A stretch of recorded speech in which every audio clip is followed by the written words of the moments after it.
Welcome to the Learning and Development Channel, where you can learn, lead, and make a difference. Now we will explore the techniques of revised curriculum grade 3 science.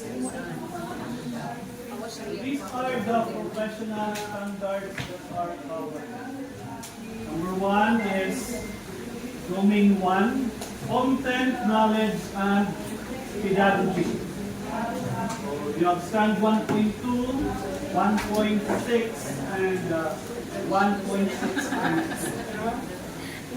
For Domain 5, we have also assessments and recording. Strand 5.1 and Strand 5.3, which is for assessment and recording. Okay, so we are introducing this afternoon the Matatag Science Curriculum. It was crafted with the view that science is essential for our learners in this scientific and technologically and challenging world. So we will explore the contents, the pedagogies, and the assessment with regards to basic science. We will have now tackle the curriculum review. What were the results of the curriculum review of the current curriculum that resulted to the provision of the Matatag curriculum? Okay, first is in the current curriculum, the learning competencies are what? Growth. Okay. We will look at the grade levels.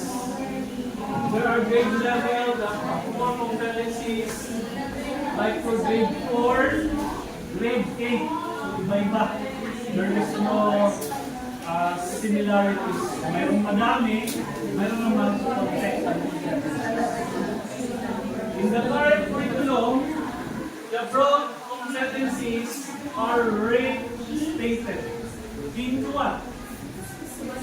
Into is specific learning competencies. So from broad to specific. Kaya kanina, classified. Yun yung current classified competencies. Ngayon, implicit. They are very specific. Okay, another is with regards to the cognitive demands. In the current curriculum, the cognitive demands are scattered. And there are grade levels that have more weight. There are also grade levels that have no weight on cognitive demands.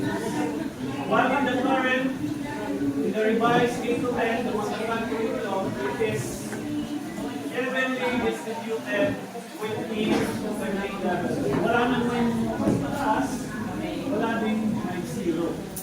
Lahat evenly distributed. And it focuses, current, it focuses on communicate, understanding, and analyzing information. Nandito yung focus niya. Sa current, it was heavily distributed. Okay, with the topic arrangement, in the current curriculum, the topics were arranged inconsistently. Bakit? Grade 3, focus on force and motion. Pagka grade 4, force. Grade 5, motion. Grade 6, force kaliwat. So, balik-balik. In the current curriculum, it is ensuring that the topics are flowing logically. So, from grade 3, start with the position of the object. Grade 4, the movement of the object. From position to the motion to the effect of the movement, to the force. Grade 6. So, this is more logically arranged. There are also repetitive competencies. current curriculum. For example, in grade, what grade is this? Grade 5. This one? Grade 10. So, this competency is competency for grade 5, but it was competency grade 10. Another is on the performance standard and performance task. So what do you notice?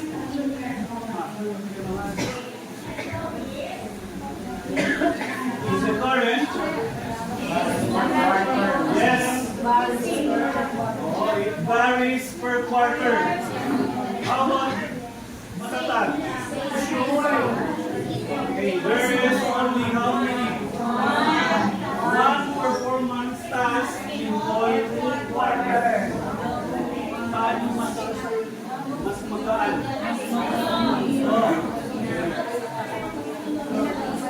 Because there is only one performance task per quarter. Okay? In the current curriculum, there was an interconnected prerequisites between the language and mathematics. And this was also carried to the matatag curriculum.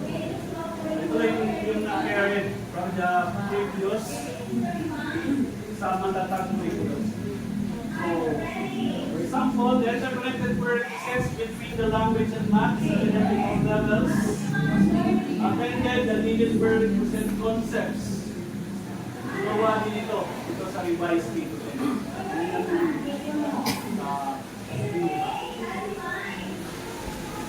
In the current curriculum, there was government, trust, and social issues that were integrated. Sa matatag curriculum, dinagdagan siya ng 21st century skills.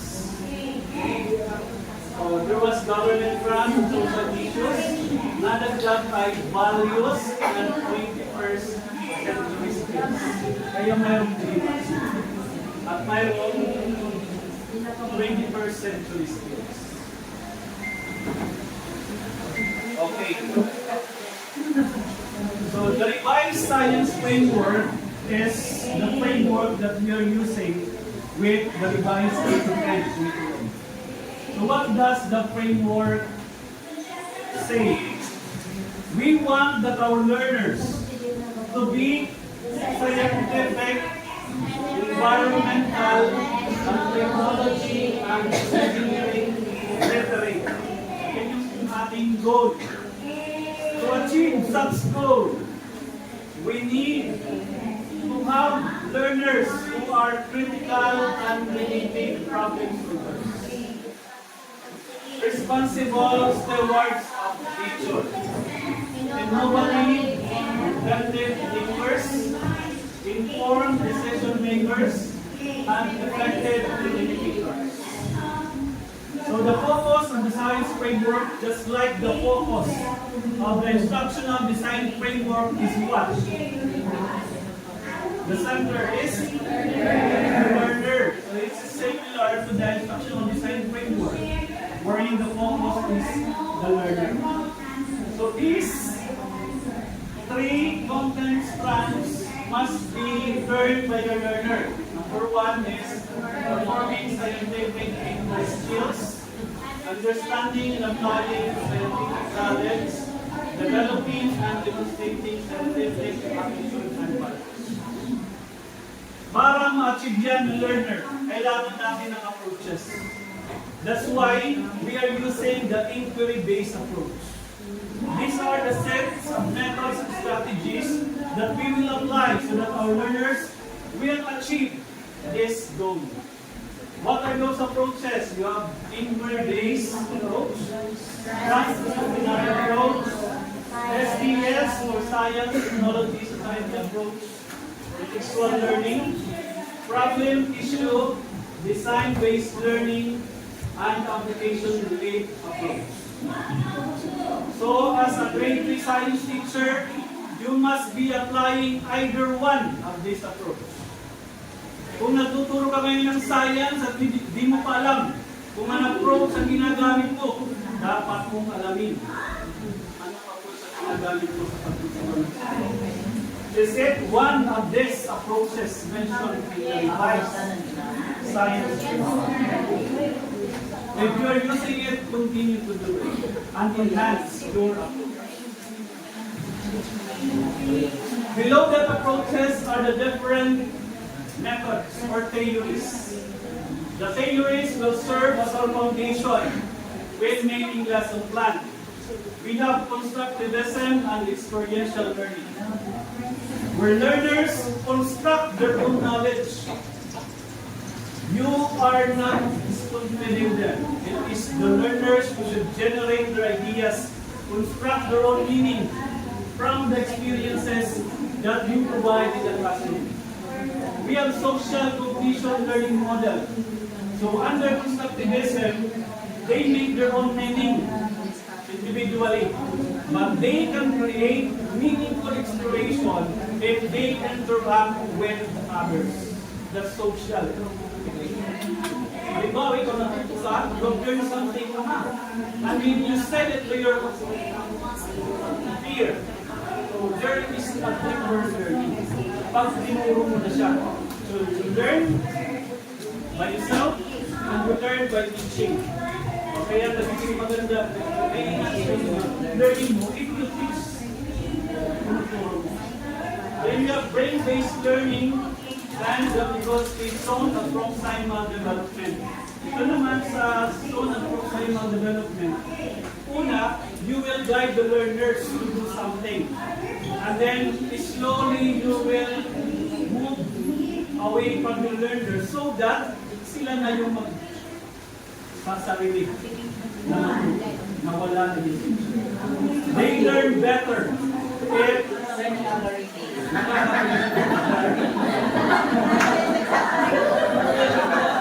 makakarinig siya kay Bigots. Yes, sir.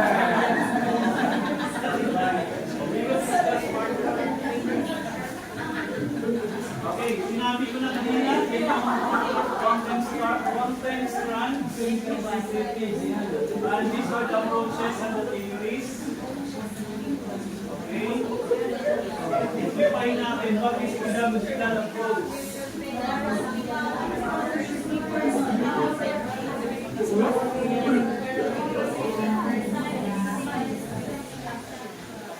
Okay.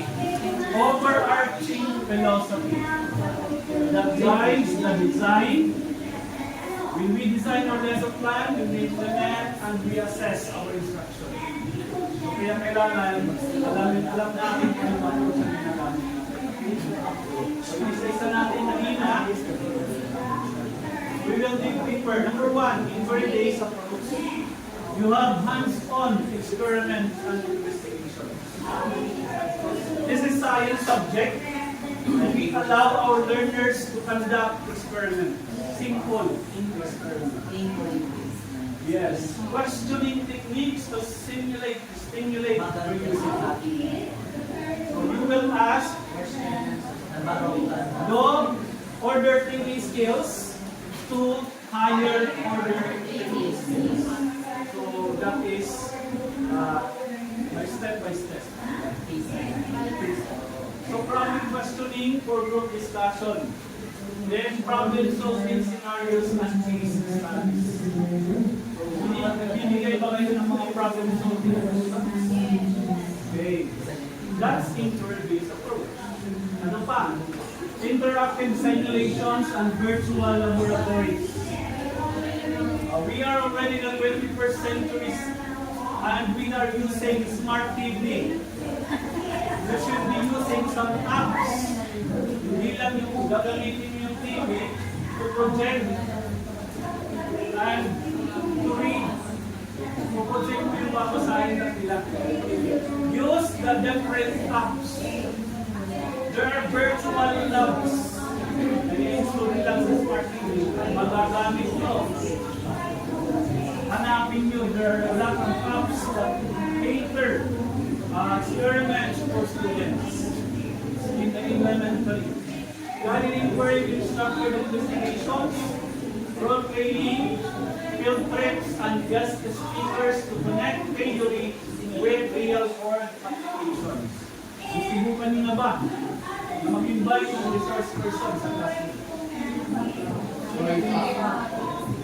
That is introduce. So if you're discussing one topic, you can invite ng mga people from other agencies that will talk on certain topics.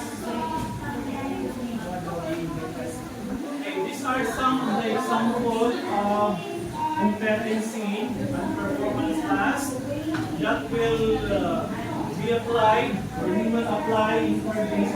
Number 1, identify the properties and uses of metals used by local communities such as iron, gold, silver, and copper. The skills of observing, predicting, and measuring in performing simple guided science activities. Explore and demonstrate different ways to make objects move by natural processes. Wind, water, by people, pushing, pulling, rolling, and carrying. Mayroon din yan sa creativity. Okay, we have here an example for yeah. Almost the same hands-on exploration. So, gagawin ng mga bata, they will explore various objects and substances found in the community to observe and discuss the common characteristics.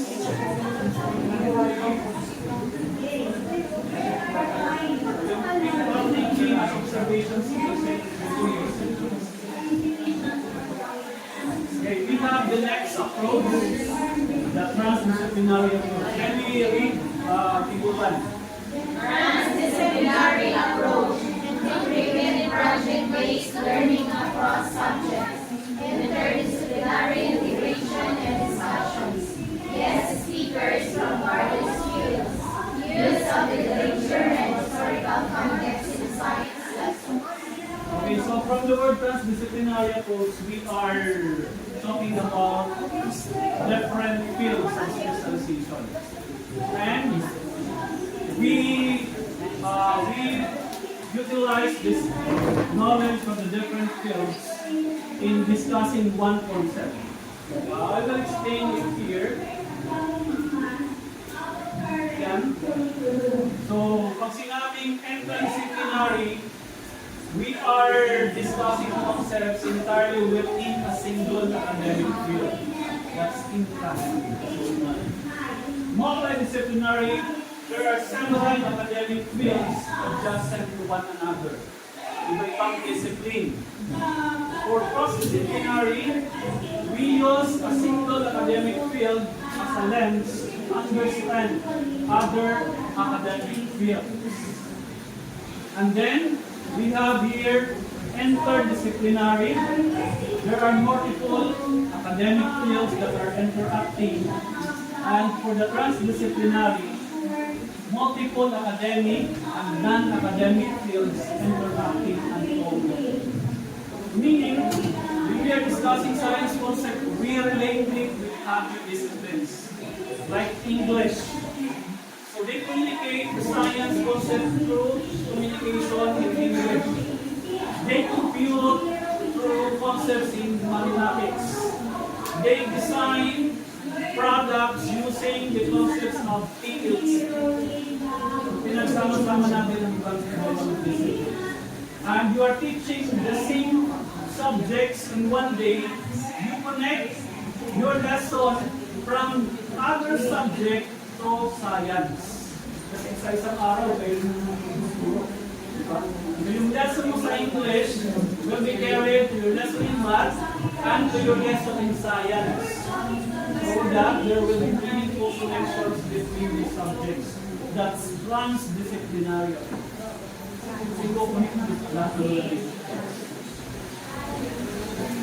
So, interdisciplinary approach is an approach curriculum integration that generate understanding of things and ideas that cut across disciplines and have connections between different disciplines and their relationship to the real world. Then ito yung transdisciplinary approach. An approach to curriculum integration which dissolves the boundaries between the conventional disciplines and organizes teaching and learning around the construction of meaning in the context of real-world problems or things. They will be applying real-world problems, solving real-world problems. Okay, another approach is the science, technology, society approach. Can you read table 2? Science, technology, society approach. Collaborative projects and addressing societal challenges. Debates on ethical considerations in science and technology. Case studies exploring societal impacts of scientific advancements. Research projects on historical context of scientific discoveries. Okay, thank you. So these are the examples that apply the science, technology, society approach. Collaborative projects addressing societal challenge, debates, case studies, and research projects. Another, table 3. Science, technology, society approach. Critical analysis of current events related to science and society. Guest speakers from fields impacted by science and technology. Classroom discussions on the possible use of technology. Analyzing media portrayals of science and technology. Field trips to science and technology-related industries. Okay, thank you. So those are some of the activities that are related to STS approach. Critical analysis, we will analyze current events. Guest speakers also, classroom discussion, analyzing media for trials, field trips to science and technology related industries. So give you an example of this STS approach. Design a product out of recyclable materials that would be useful in everyday life, such as a base, containers, clay pot, cardboard objects, recycled plastic, products, bags, and objects made out of aluminum or steel can. The teaching method is demonstration. The activities are categorized different materials and images into solids, liquid, and gases.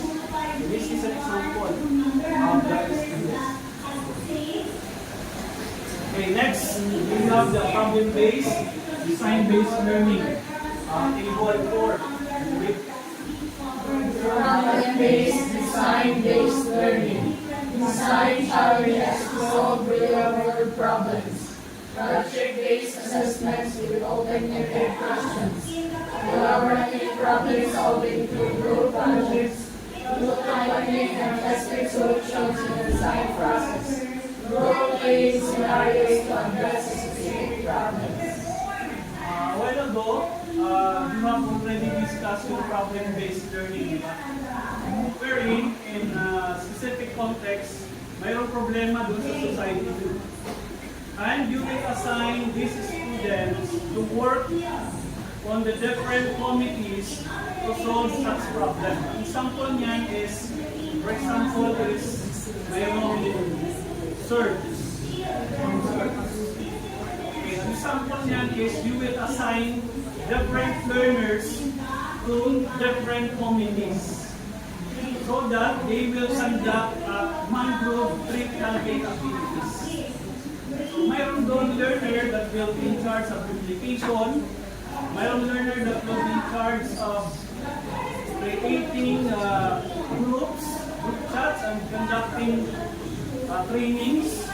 That means the learners are now doing the activities of the committees.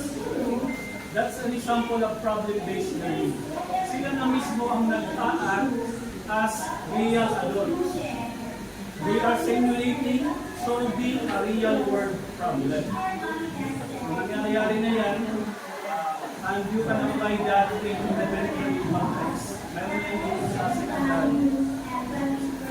We have also the project-based assessments, collaborative problem solving through group projects, prototyping and testing solutions in the design process.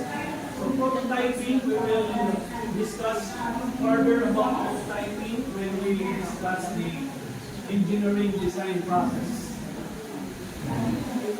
Okay, another, can you read table number 5? Problem-based design-based learning, use of design thinking methodologies, analysis of real-world problems and proposed solutions, class discussions on alternative solutions to problems, guest speakers sharing experiences, problem solving, delegates to industries and organizations facing challenges. The keyword with regards to problem-based and design-based learning is on analysis and solving real-world problems.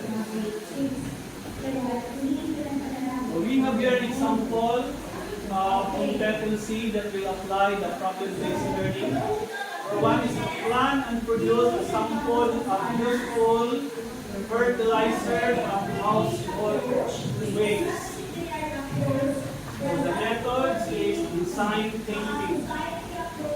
Teaching activities conduct scavengers hunt around the house used as raw materials in making fertilizer.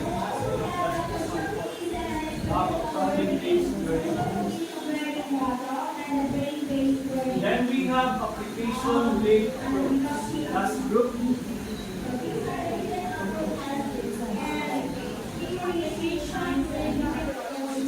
Real-world case studies illustrating scientific concepts, hands-on activities with practical applications, language for industries for laboratories, shadowing experiences, science-related professions, inspiration of alternative principles and everyday life.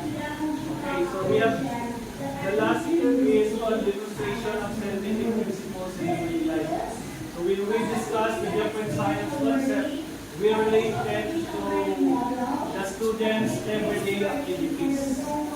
How they feel, what does they do. We must relate the everyday activities to the science one. We have an example. Participate in guided activities to locate and describe different types of non-living things found in and around their school, such as rocks, soil, water, air, metals, clouds, rain, and sunlight. Pahanapin nila sa school, mga non-living things. Express ideas creatively through artwork, songs about health and safety measures to avoid the harmful effects of sunscreen. Express ideas about safety measures during different weather conditions. Yan yung sample ng application related. So let's move on to the different theories. What is a pedagogical theories? They are systematic frameworks or models that guide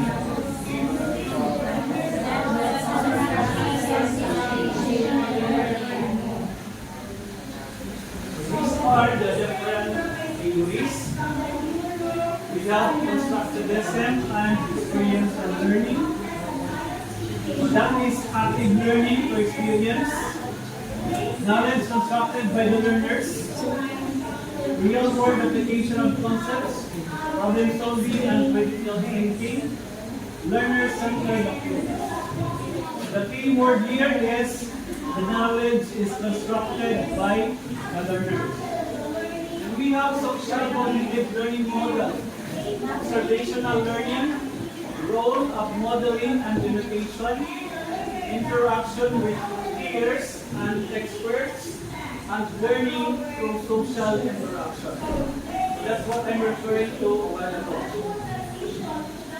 And we have brain-based learning, so connections and synapses, meaning the learners learn based on their prior knowledge. Brain neuroplasticity, emotion and learning, multisensory engagement, optimal learning conditions, rehearsal, deliberate practice, and valuing error.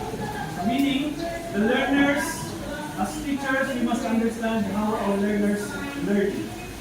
That's why we have rehearsal, deliberate practice, and following error. Kung nagkakamali sila, we allow them to make errors so that they themselves can learn from their mistakes. We have zone of proximal development, scaffolding by educators, the gap between actual and potential development, learning with assistance, then yung una, gagabayan nyo yung learner para gawin yung experiment, and then gradual transition to independent learning. Okay, that's zone of proximal development. There are other theories that also support the matatag science model. Okay, na-complete na ang isang desek. Doon na lang tayo sa example. Ito, nasa table dito. Pupils investigate how objects move or how plants grow using their observations and prior knowledge to build new concepts. That's applying Number 2, inquiry-based, using simulations or real-life observations to test the effects of light on plant growth. Ito pwede ito, you can have this simple experiment. We will observe the effects of light on plant growth. Paano ito gagawin?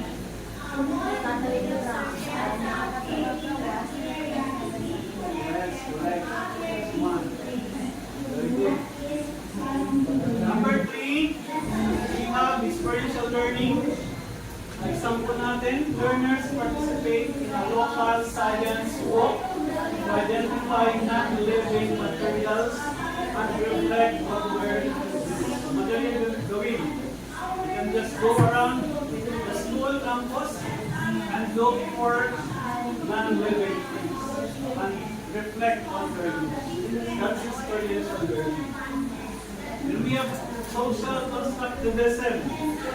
Again, learning is enhanced through social interaction. Example, pupils collaborate to build a simple experiment and discuss their findings together. Sila, hahayaan nyo na sila yung gumawa ng experiment, pero i-guide nyo kung anong klase experiment ang gagawin nyo. Okay? Then we have metacognition and self-regulated learning. Learners develop when they reflect on their own thinking and learning strategies. Example, pupils explain why their hypothesis was wrong and how they would redesign the test. So, this is an example of metacognition. Ibig sabihin, they reflect on their activities. They reflect on their mistakes and then they will do it again. That's metacognition, self-reflection. Number 6, Bloom's revised taxonomy. Learning progresses from remembering, understanding, applying, analyzing, evaluating, and communicating. So, example, pupils are guided from recalling the parts of the plants understanding the photosynthesis to analyzing experimental results. So there is a hierarchy of learning. So as a teacher, we should understand that learning starts from remembering, understanding, applying, analyzing, evaluating, at mataas is creating or designing. So the domains for the science are categorized into 4. You have materials, living things, force, motion, and energy, earth, and space. That is for grade 3 to 6. For grade 7 to 10, you have science and materials, life science, force, motion, and energy, earth, and space science. So this is the sequence now of the domains. For the first quarter, for grade 3, we have materials. For the second quarter, we have living things. For the third quarter, we have force, motion, and energy. And for the fourth quarter, we have earth and space. That's the sequence of the names from grade 3 to grade 7, 8, 9, and 10. Grades 1 to grade 3, Hastings 1 standards, that is our standard. We're basically about self and their environment. Basic process skills. Tulad yung dapat i-develop ng process skills ng observing, communicating, pairing, spying, measuring, inferring, and predicting. Yan lang ang standards na dapat matutunan ni grade 3. Observing, communicating, comparing, classifying, measuring, inferring, and predicting. So, value science an important tool in exploring their natural and physical environment. We will not discuss anymore. We will discuss 2 for grade 4 to 6 and 7 to 10. So these are the elements that are contributing to the science curriculum. So the big ideas.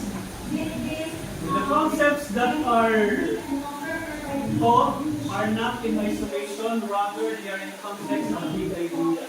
Science. With increasing levels of complexity from one grade level to another in the developmental progression. Thus paving the way to deeper understanding of core concepts. For grade 3, we must understand these big ideas na dapat matutunan ng mga grade 3 learners. Number 1, all matter in the universe is made of very small particles. That is for quarter 1. Other big ideas, organisms are organized on a cellular basis and have a finite lifespan. And number 3, organisms require supply of energy and materials for which they often depend on or compete with other organisms. That's number 4, force motion. Objects can affect other objects at a distance. Number 5, changing the movement of an object requires a net force to be active with it. Number 6, the total amount of energy in the universe is always the same, but can be transferred from one energy store to another during an event. That is the laws of nature. Okay, then we have earth and science. the composition of the earth and its atmosphere and the processes occurring within them shape the earth's surface and its climate. Number 8, our solar system is a very small part of one of the billions of galaxies in the universe. Those are the 8 big ideas. The central ideas that our learners must understand in every quarter. All our discussions will revolve around to the central concept called big ideas. Okay? There are cross-cutting concepts that unify the study of science and engineering, structure and function, stability and change, systems and system models, energy, matter, flow cycles and conservation. Scale, proportion and measurement. This is on math, patterns, cause and effect, the nature and processes of science. These are concepts that are cross-cutting across different grade or quarters. When we know the different quarters from quarter 1 to quarter 4. For example, for cause and effect, grade 3, observe examples and explain how living things depend on one another and on the environment to meet their basic needs. This is an example of cause and effect. Explain how natural objects in the sky affect activities of people. You can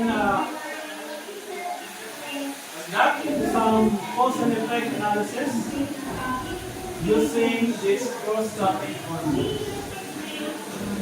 Okay, now let's move on. Another features of the science curriculum is the integration of engineering design process. So, the engineering design process takes into consideration that mathematics, theory, and science subjects are intertwined so that we can solve real-world problems. So, meaning these three concepts or these three disciplines may work together so that our learners can be able to solve real-world problems in order for them to demonstrate skills and competencies to take the challenges of the 21st century. So first, they need to learn to empathize what is the problem. So this is an example is when you conduct interviews. But if you are conducting research, you ask questions. So yung mga learners, dapat they can understand what is the problem. When you understand the problem, ang gagawin sunod is to define the problem. That's the if you define the problem, you start to make hypotheses. So you generate ideas. And from that hypothesis, you will create an experiment. So that is unique. You have identified a sample solution to an existing problem, and you create that solution, and you evaluate if that solution really solves the problem. If the problem was not solved, what will you do? Okay, you will repeat the process. You will again identify and understand the problem, define the problem, create another hypothesis, execute that hypothesis, and check, evaluate if that solution is solving the problem. Paulit-ulit yan. And they can try to do it over and over again. So, inaalala natin, baka sinabi natin in the real world. Sa real world, bago tayo makapag-invento, we undergo prototyping. Ibig sabihin, magkakaroon ka ng sample ng yung invention, i-testing mo kung gumagana. Pag hindi gumagana, you will repeat your invention. And pag gumagana, you will show it to other people para mapakita mo kung ano yung mga suggestions. Try run. Okay. Then, pag gumana na siya, you will integrate the different opinions, ideas, and that's the time na yung invention mo will really solve the problem. And I can relate so much about this kasi we invented actually yung rice transplanter machine. Yung nagtatanim na yun, hindi na yung tao, but yung machine. We undergo this engineering cell process when we invented yung rice transplanter. Kasi una, hindi siya gumagana, hindi siya tatanim. We conducted some evaluation, then we go to empathize, we find the problema, then nilago namin yung model, then we test both the model. Ayun na, gumagana na. Now, plant rice, right into the tao. Okay, so, paano natin na-apply yung engineering design process ng grade 3? O, nandiyan, no? Design a product out of recyclable materials that would be useful in the everyday life, such as waste, papers, paper, cardboard, and gagawa sila na they will design a recyclable material. Ulit-ulitin nila yan hanggang sa maging maganda ang kanilang using following engineering design. Okay?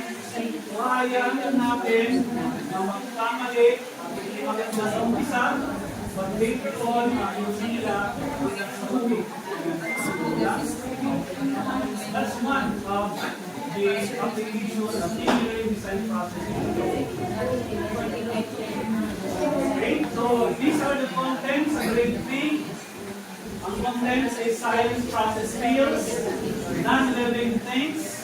Ang science skills na dapat ma-develop nila, observing, delivering, measuring. Then we have another content, living and non-living things. Basic needs of living things. Ang science skills na dapat ma-develop nila, observe, describe, and measure. Protect the environment. Other contents of science we bring natural objects in the sky. Ano ang dapat nilang skills sa matutunan? Explore, describe, make suggestion. Careful observation, recording observation. Yan yung mga science skills na dapat nilang. So we will have activity which is tell me where I need to be. I will be giving you envelopes.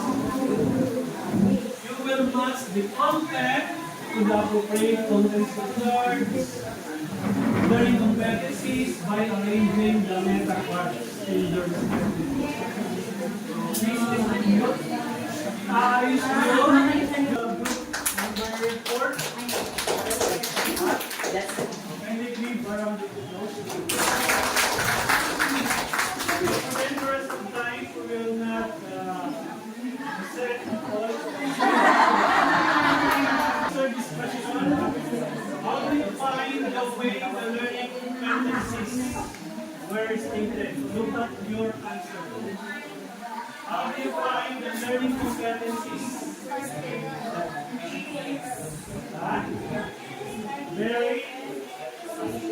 Very clear. The competencies are very clear. What else?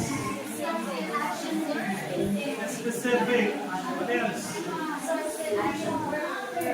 Okay, start with action word or verb. Okay, do you think the learning competency is comprehensive enough to cover the content and meet the content standards. Sa bawat content standards, mayroon bang learning competency? Was it enough to cover the content standard?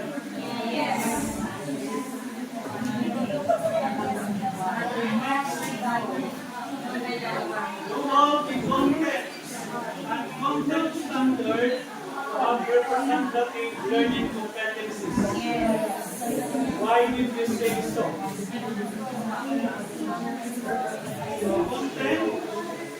The content here is guided science activities using processes. Was there a content standard related to this content? So, how about salary competency? How about grading? There is also one competency. There's also a representative per learning competency. What are your bases in classifying the dito tayo sa content. What are your bases? Yes, sir. Ano yung mali? Ang target sa dapat niya nagtuwag ng performance standards nagkabal nila ang content standards. Kami, di ba one, yeah, two, Very good. So they acknowledge their mistakes. Go learn from your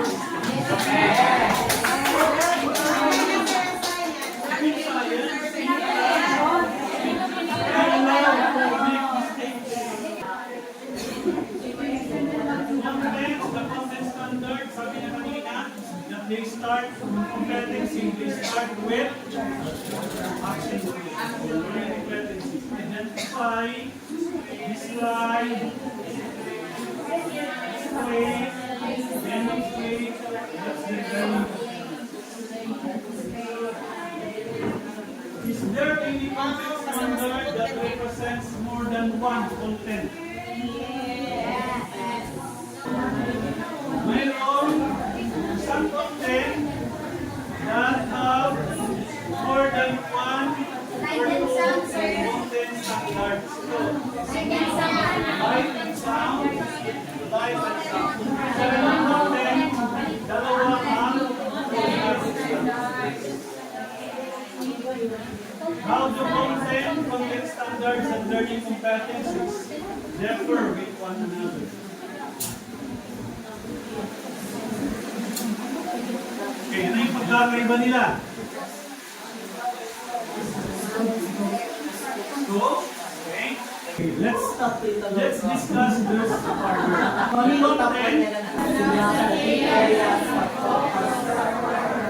Okay, so for the quarter, ito yung content. Ito yung focus quarter. Meaning, every quarter, this is in the different quarters. There are only 4 quarters.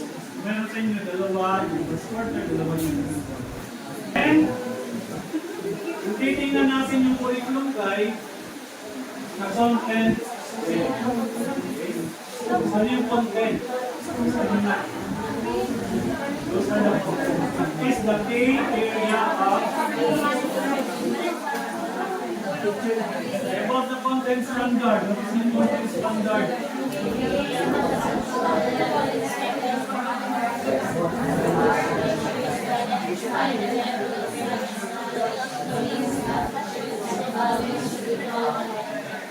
Okay, the conceptual level. If this is the area of focus, the content standard is the conceptual level. To identify the level of science, knowledge, skills, and attitude. Bawa. Objects that change position, encounter a push or pull.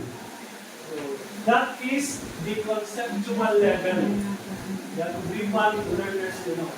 The area of focus is on exploring and questioning.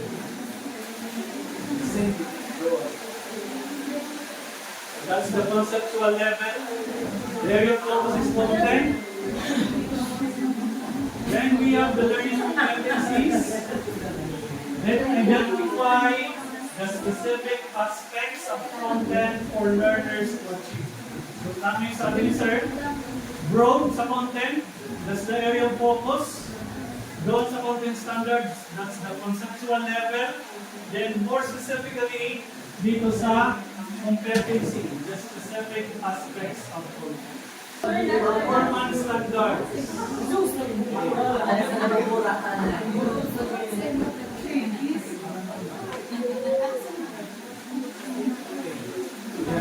The performance standards provides a level of for teachers to use to judge learners' achievement at the end of the quarter. Kaya sisimula ang performance standard sa by the end of the quarter.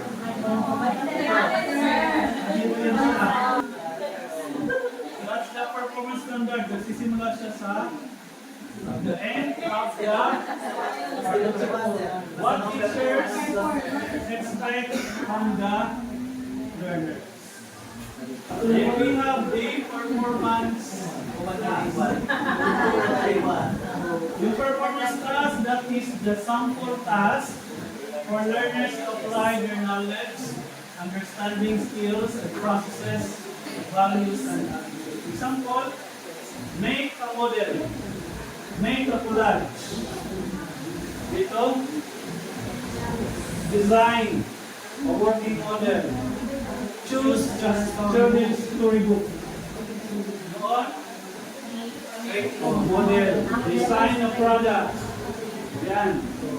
They can choose kung saan dyan. Kung dalawa yung option, pwede nyo sabi nyo. Like and subscribe to the L&D channel on YouTube using the link youtube.com/@learntolead channel.